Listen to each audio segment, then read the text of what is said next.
Hello students, आज हम discuss करने जा रहे हैं रिवीजन टॉपिक ऑफ C#.NET में ऑपरेटर्स। कल हमने डिस्कस कर चुके हैं ऑपरेटर्स के बारे में, जिसमें कि हमने अरिथमेटिक ऑपरेटर के बारे में डिस्कस किया था। अरिथमेटिक ऑपरेटर्स के बाद जो हमने डिस्कस किए थे वह अपने रिलेशनल ऑपरेटर डिस्कस किए थे। आज जो हम नेक्स्ट ऑपरेटर डिस्कस करने जा रहे हैं वह हमारा logical operator. Following table shows all the logical operators supported by C#। यानी कि आपके सामने टेबल है, ये कुछ आपके सामने लॉजिकल ऑपरेटर्स को यहाँ पर बताया गया है जो कि C# के द्वारा सपोर्ट किए जाते हैं। Assumes variable a holds Boolean value true. Suppose कीजिए कि जो आपका वेरिएबल a है उसकी वैल्यू ट्रू है एंड वेरिएबल b जो है आपके पास उसकी वैल्यू जो है वह फॉल्स है। अब टेबल में डिस्कस करते हैं ऑपरेशंस के बारे में। अब यहाँ पर दे रखा है आपका लॉजिकल एंड, इसको 2 टाइम्स एंड लिखकर हम इंडिकेट करते हैं। Called logical and operator if both the operands are non zero then condition become true. अगर हमारे दोनों ही नॉन जीरो हैं, यानी कि दोनों ही ऑपरेंड्स अगर हमारे नॉन जीरो हैं तो कंडीशन हमारी ट्रू आती है, अदरवाइज़ फॉल्स आती है। अब यहाँ पर देखें आप, ट्रू फॉल्स यानी कि दोनों इक्वल नहीं है, देन इस केस में क्या आ जाएगा हमारा ए लॉजिकल एंड बी, यानी कि इस केस में हमारा आ जाएगा फॉल्स। नेक्स्ट दे रखा है आपका लॉजिकल और operator. If any of the operands is non zero, यानी कि दोनों में से कोई एक ऑपरेंड जो है आपका नॉन जीरो है, देन कंडीशन बिकम्स ट्रू। तो उस कंडीशन में हमारा जो रिज़ल्ट आएगा वह क्या आएगा, ट्रू। यानी कि ए लॉजिकल और बी, ए लॉजिकल और बी, तो इस केस में से एक हमारा ट्रू है तो यानी कि यहाँ हमारा आंसर ट्रू आ जाएगा।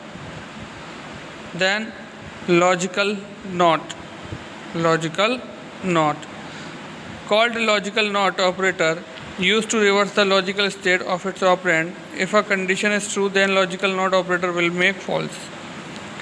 अब यहाँ पर आप देखें कि अगर हम नॉट की बात करें, अगर गेट्स के थ्रू भी हम नॉट की बात करते हैं तो आपने देख रखा होगा कि नॉट को हम जस्ट इन्वर्टर यूज़ करते हैं, नॉट को हम जस्ट इन्वर्टर यूज़ करते हैं। अब क्या है यहाँ पर ये बताया गया है कि अगर हमारी इस ऑपरेशंस की वैल्यू ट्रू आती है तो उस केस में क्या करता है हमारा लॉजिकल नॉट जो है वह उसको इन्वर्ट कर देता है, यानी कि उसको फॉल्स कर देता है। यानी कि not A logical and B, यानी कि लॉजिकल एंड क्या है, ये कॉम्प्लीमेंट मान लो आप, ठीक। अब क्या है, अगर ये वैल्यू ट्रू आती है तो उसको फॉल्स कर देगा, ठीक, यानी कि फॉल्स कर दिया क्योंकि हमारा इसका आंसर क्या था, फॉल्स। यहाँ पर क्या गया, ट्रू, ठीक। तो इसका जो टास्क होता है हमारा लॉजिकल नॉट का वह क्या होता है, वैल्यू को इन्वर्ट करना। नेक्स्ट जो हम ऑपरेटर डिस्कस करने जा रहे हैं उसका नाम है असाइनमेंट ऑपरेटर। अब असाइनमेंट व ऑपरेटर से आपको थोड़ा सा एक तरीके से इसके नेम से ही आपको लग रहा होगा कि इसमें कुछ असाइन, यानी कि कुछ वैल्यू हम किसी के लिए असाइन कर रहे हैं। जिस तरीके से कंपनी में जॉब असाइन की जाती है, किसी को वॉचमैन, किसी को पियोन, किसी को उस कंपनी का मैनेजर, किसी को उस कंपनी का HR, ठीक। इस तरीके से हम डिफरेंट पोजीशंस असाइन करते हैं, ठीक है, अकॉर्डिंग टू इट्स स्पेशलिटी या स्पेसिफिकनेस, ठीक। तो there are following assignment operator supported by C#। यहाँ पर कुछ असाइनमेंट ऑपरेटर हैं जो कि C# के द्वारा सपोर्ट किए जाते हैं। तो फर्स्ट ऑपरेटर हमारा है equal to, simple assignment operator. ये सिंपल हम असाइनमेंट ऑपरेटर होता है जो कि हम वैल्यू को असाइन करने के लिए यूज़ करते हैं।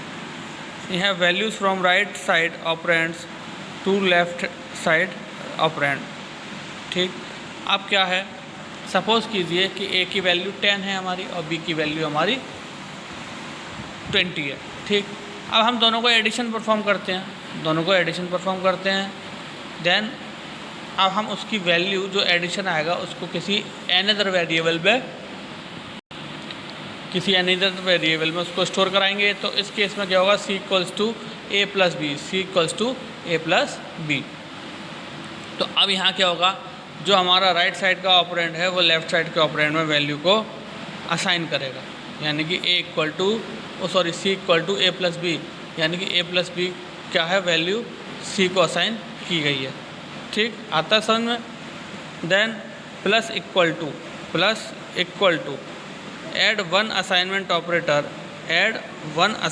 Operator, it adds right operand to the left operand. अगर हम बात करें कि ऐड वन असाइनमेंट ऑपरेटर की, तो इसका क्या मतलब होता है कि यह राइट ऑपरेंड को लेफ़्ट ऑपरेंड की तरफ वैल्यू असाइन करता है and assign the result to B left operand, और जो कि लेफ़्ट ऑपरेंड की तरफ इसका रिज़ल्ट जो है वो असाइन कर दिया जाता है। जैसे कि c plus equal to a दे रखा है, तो इसका मतलब होगा a equal to c plus a।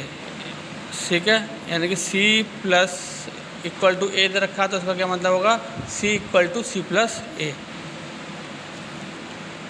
Minus equal to subtract and assignment operator, it subtract right operand from the left operand. अब ये क्या करेगा, राइट ऑपरेंड में से लेफ़्ट ऑपरेंड को माइनस करके जो लेफ़्ट ऑपरेंड है उसी को आंसर असाइन कर देगा। जैसे कि यहाँ दे रखा है c minus a is equivalent to, यानी कि c माइनस a जो है वह इक्विवेलेंट होगा हमारा किसके, c equal to c minus a के, c equals to c minus a के। Then this one less than equal to, तो ये इसको हम double less than equal to इसको हम इसलिए यूज़ करते हैं कि left shift and assignment operator, ये क्या करता है, हमारा लेफ़्ट शिफ्ट असाइनमेंट ऑपरेटर होता है, यानी कि दिस वन। ठीक है, c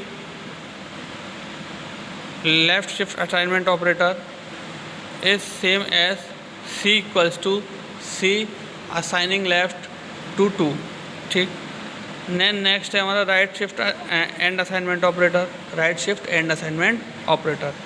ठीक है, अब यह क्या है, हमारा सेम एज हमारा लेफ़्ट की तरफ वर्क करता है, बस इसका जो है राइट साइड में मूव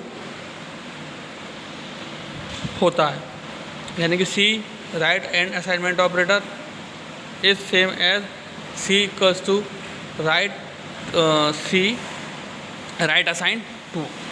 ठीक, तो ये थे स्टूडेंट्स हमारे असाइनमेंट ऑपरेटर, जिनको हमने अच्छे से समझा। अब आइए हम कुछ एक इम्पोर्टेंट नोट देखते हैं कि मल्टीप्लाई इक्वल टू,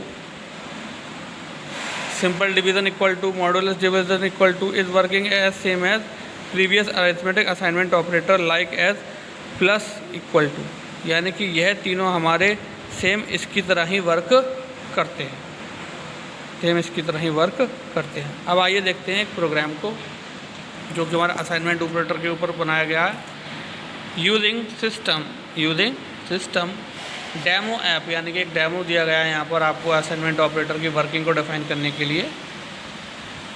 अब यहाँ पर हमने वॉइड मेन क्लास के थ्रू एक प्रोग्राम स्टार्ट करा जिसमें हमने इन 32 बिट, यानी कि 32 बिट के डेटा ले रहे हैं इसमें हमने वैल्यू को 1 को असाइन कर दिया 10, देन वैल्यू 2 हो गई हमारी 20, यानी कि बूल स्टेटस जो हमने डिफाइन कर रखा है यहाँ पर हमने ट्रू डिफाइन कर रखा है। ठीक, अब है क्या, हम क्या कर रहे हैं, कंसोल डॉट राइट लाइन और ब्रेसेस के अंदर जो है हमारा वह val1 plus val2, then console dot write line value 1 is less than value 2, then console dot write line status yes, console dot read key. अब क्या है, फर्स्ट की क्या वैल्यू प्रिंट करा देगा वो यहाँ पर 30, देन नेक्स्ट वन की वैल्यू क्या, वैल्यू 1 जो है 10 वह वैल्यू 2 से छोटा है तो कंडीशन ट्रू हो जाएगा। Then console dot write line not status yes, यानी कि नॉट स्टेटस यस यानी कि इसको वो है जस्ट अपोजिट कर देगा तो यहाँ पर फॉल्स आ जाएगा। ठीक, तो यानी कि इस तरीके से हमारे ऑपरेटर्स जो हैं ये वर्क करते हैं। यहाँ पर ध्यान से समझें, यहाँ पर हमारा आउटपुट क्या आ जाएगा 30, और यहाँ पर क्या आ जाएगा हमारा आउटपुट ट्रू और यहाँ पर फॉल्स। ठीक, अब हम देखते हैं working of the assignment operator, यानी कि असाइनमेंट ऑपरेटर हमारा किस तरीके से वर्क करता है।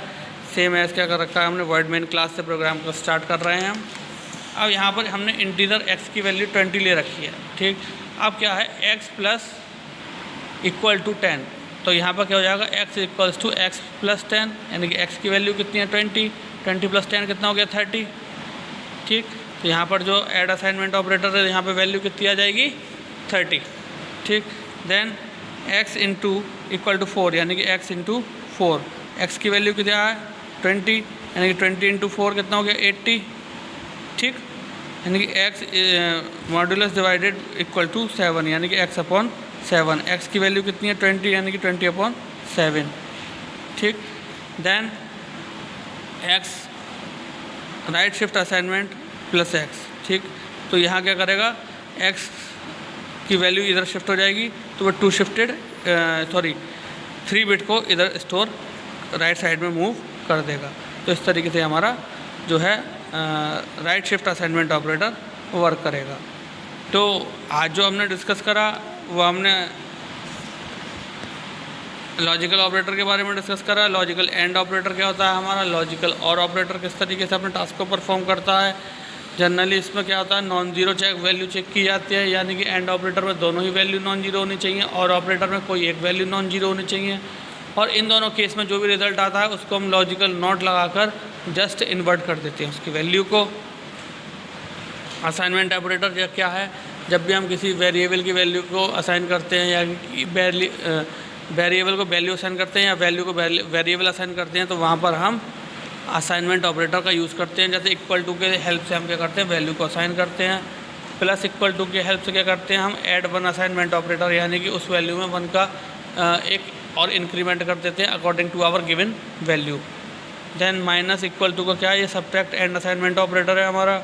Then left shift assignment operator के बारे में डिस्कस करा हमने, और राइट शिफ्ट असाइनमेंट ऑपरेटर के बारे में हमने डिस्कस करा। सो आई होप आज का लेक्चर आपको अच्छे से समझ में आया होगा। सो आज के लिए thank you very much, have a nice day.